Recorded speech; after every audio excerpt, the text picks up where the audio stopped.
ভাই আসসালামু আলাইকুম ভাই। এই যে একটা সুইফট গাড়ি, সুজুকি সুইফট, হ্যাঁ, এই গাড়ি যে চাবিটা হারিয়ে ফেলেছিল, পরে যে আমরা এটা দিয়া লাগাইছি চিপ দিয়ে, যে মাত্র প্রোগ্রামিং করলাম।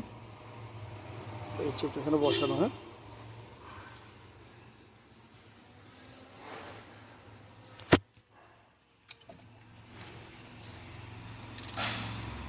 ভাই ব্যাটারি লুজ আছে ভাই,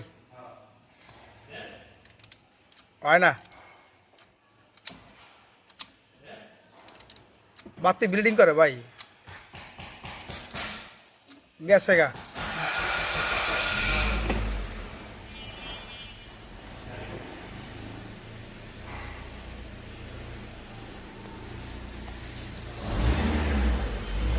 গাড়িতে আদার্স আরও প্রবলেম আছে ভাই, বুঝছেন।